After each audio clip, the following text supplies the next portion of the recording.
Today we're going to take a look at the ultimate Town Hall 16 upgrade guide, what you guys should focus on early on to give you the best progression. And at the end of this video, I'm also going to share some war bases with you guys. If you want to stick around, the links for those will be down in the description below.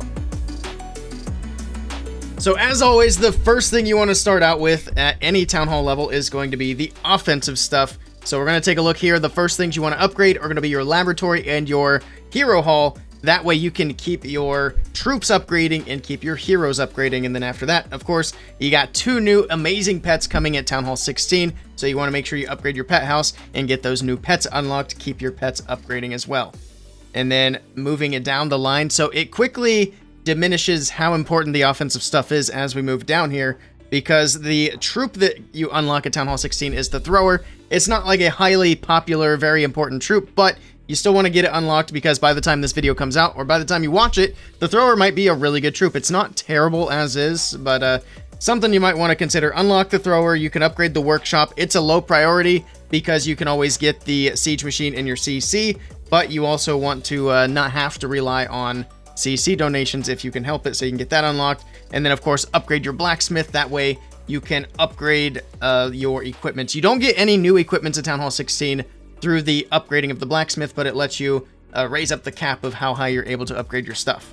So before we move off the offense, we'll take a look at some things to prioritize specifically. So for the laboratory, again, for a lot of these, it really just depends on what attack strategies you want to do. Figure out what attacks you want to work on and practice with for 3-star strategies, and just focus on using those troops. You can, of course, upgrade the goblin for some farming if you want to use the sneaky goblin. Otherwise, just farm with your 3-star attack strategy. So whatever that strategy happens to be, figure out what troops are in that comp and focus on them.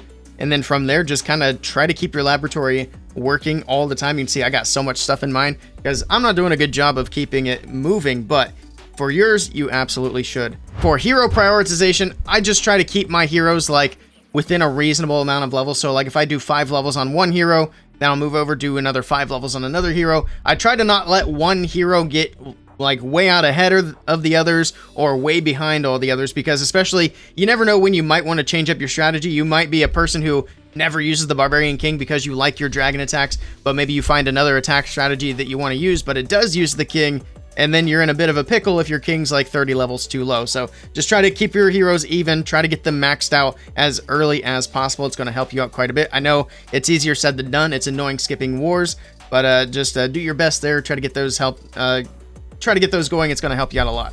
Now for prioritizing the pets, I wouldn't put another drop of Dark Elixir into Lassie. The Owl is good for air attacks. The Yak can be good.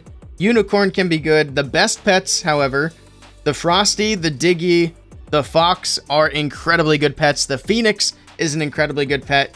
The Angry Jelly can be a really good pet, but that's more strategy specific. So that's not really a pet that you're just going to throw on for any attack strategy. So if you happen to be doing an attack strategy that utilizes the Angry Jelly, definitely go for it. Otherwise, it might not be a super high priority. We don't really see a whole lot of usage out of the Lizard. Like, it can be good, but there's just better options.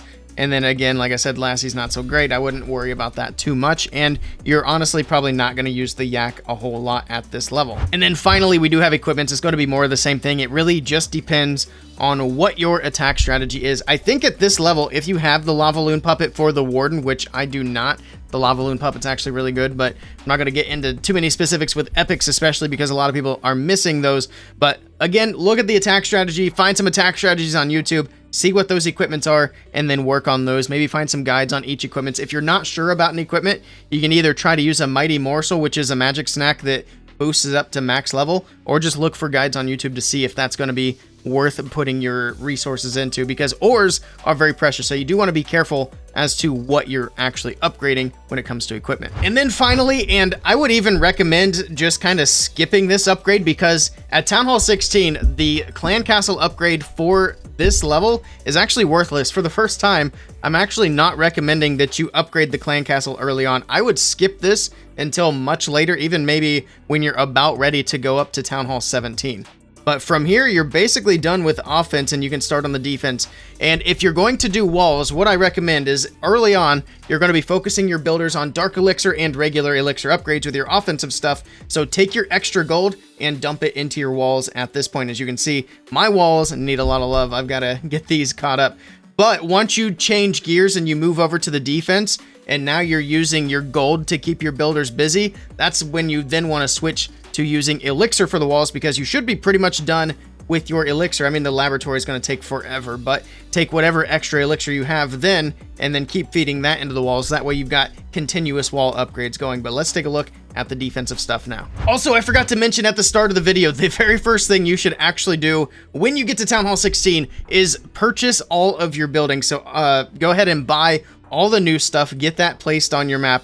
And then the other thing is you want to go ahead and just merge your towers. Now, you do have to have 2 maxed out archer towers per multi-archer tower and 2 maxed out cannons. That's why you see I'm actually missing a cannon. I didn't realize I didn't have another maxed out cannon, so right now I only have 1. So I'm currently upgrading one of my cannons so I can finish getting out the ricochet cannons. But especially if this is your main account, you really want to make sure that you get that done early on. So get your gear towers, or not gear towers, your merged defenses. Get those going and get those upgraded first once you're done with your offense and ready to move on to defense. After those are done, maxed out, upgrade your monolith, get your eagle maxed out. These are going to be your heaviest hitters. Same thing for the scatter shots, heavy hitters. After that, follow up with the Inferno Towers, the Expos, and the air defenses. Now, the air defenses are incredibly important as well, obviously because dragons are so relevant. So once you got all those big defenses out of the way, we can move on. Get your builder huts, get your Teslas done. Some people like to do Teslas super early. I don't think there's anything wrong with that, especially if your base is a relatively low level. It is nice sometimes to have the high level Teslas popping up where the attackers don't expect it, but I have them down here just as a general area to put them in. But then we got the wizard towers and the bomb towers, and you can do the mortars if you really want to, but honestly from here I would jump to traps. Again, traps are one of those things you can kind of do whenever. I usually just save them for the end, but if you've got like a little bit of gold here and there and you want to just throw it on some traps, I recommend doing the bomb towers and the seeking air mines first. Those are going to be your biggest defenses, especially with the Royal Champion Charge and dragons again being so prevalent. You don't want to sleep on the red air bombs. Those are really good for taking down healers, especially on well-designed bases. And then finally, the mini bombs, they're just kind of there. Give them their extra level. Not a very high priority whatsoever. And then finally, the only other thing that I haven't mentioned is going to be the storages. You can upgrade them as you need them. You really shouldn't even need them, so I would just generally keep these for last.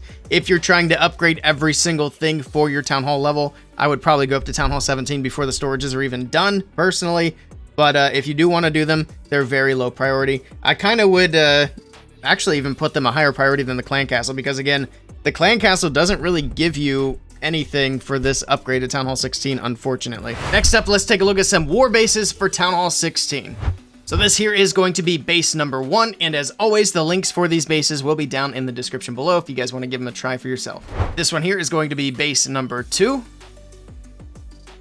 And this one here is going to be base number 3. Also, big thanks to WBB for providing these bases. These bases are actually from the WBB Patreon, so if you guys want to check out more of their bases, I will also put that link down in the description below. And that's going to do it for this video. Hopefully you guys found it helpful, and if you want to see more Clash of Clans content from me, I recommend checking out one of these videos right here.